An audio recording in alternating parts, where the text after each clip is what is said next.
So Ron, with the install schedule and how effective you've been able to implement it, how satisfied are you like midway through spring? We're throwing a lot at these guys, and today, this week's been kind of a good example of what this week has been like. Is we're trying to put pressure on these guys to understand situations, and a lot of times we're installing, we're not even running it during practice. We're just trying to get situations into our guys.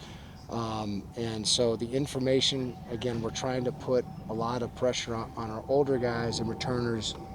I'm trying to put more mentally on them than probably I ever have in a spring in my career, because they're not getting as many live reps as some of the younger guys. We're trying to be easier on our younger guys because we're trying to develop those guys. So I'm pleased with where we're at, because now we have, 7 more practices, 8 more practices, whatever it is, and we're past the midway point. Like, it's just all this is now is just cleanup. Focus on the fundamentals, focus on our guys running the football with great effort and great cup in the back end, and keeping the ball in front of us so we can get better in the situations that we needed to improve on from last year. What have you thought about that, the effort and the intensity overall, and how it's compared or built since you've been here? I think when the older guys are out there, I think they really understand it. And one of our code green mantra is, do your 111th, be consistently good, not occasionally great, and have a genuine appreciation for the effort and commitment everyone makes. So we're trying to say, hey, everybody's 111th is really important. So once you get that younger group out there and running to the football, it's maybe not everybody's doing their 111. Some guys are a little taxed. Some guys are still getting used to going multiple reps at a time, full speed. So I'd say as we get down into the depth and some of those guys still have to learn just what Code Devil is all about, and what we're trying to do, and how we're trying to get there.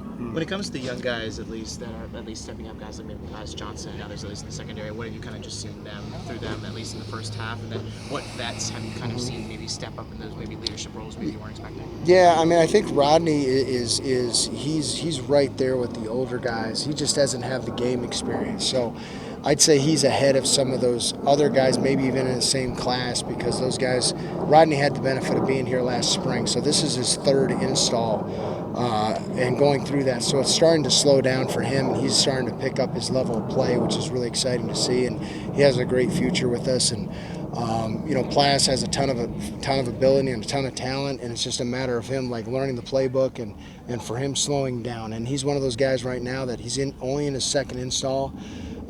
So he's still learning little things and little details, but he's coming and he's developing, and we're really excited about his future as well. One of those younger guys, Chris Johnson's first practice at safety was last October. In what areas have you seen the most development from him in that position? Just the understanding of everything that we do. He's going through his first install as a safety in our system, and we're throwing a lot at him because we have high expectations for him. So, the pressure's on, and he's responding to it, and I'm excited about his development. On Tuesday, that defensive line was the position group he's been most impressed with so far.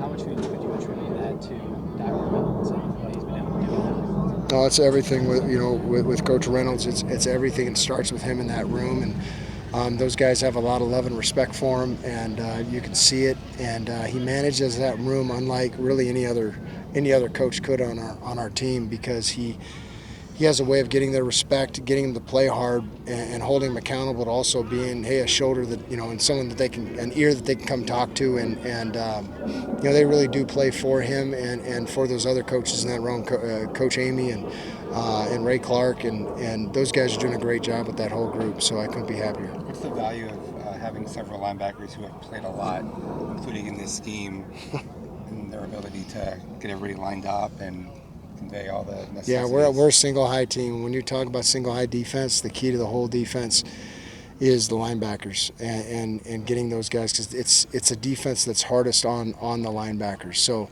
the alignments, the assignments, how much they're their fits and their coverage and passing game and play action and all these things and the different looks. Everything is about the looks that those guys get, and to try to be multiple while also teaching it in a simple way that they understand.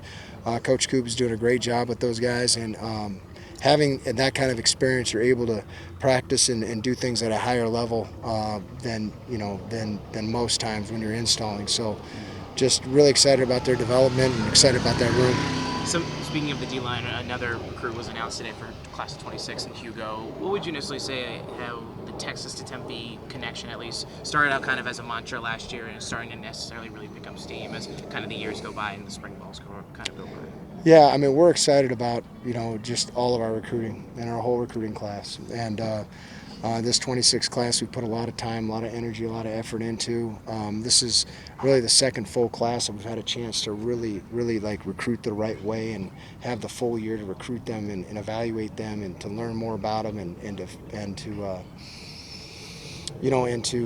to really kind of have a tactical approach to who we're recruiting and bringing into our program. So this 25 class that we're bringing in, the guys that already here practicing, we're really happy with those guys as well. And those guys need to be developed, and hopefully as we continue to move down and win more games and we continue to build this culture, we're going to continue to recruit the areas that we want to make a focus on and get the highest level talent possible out of those areas.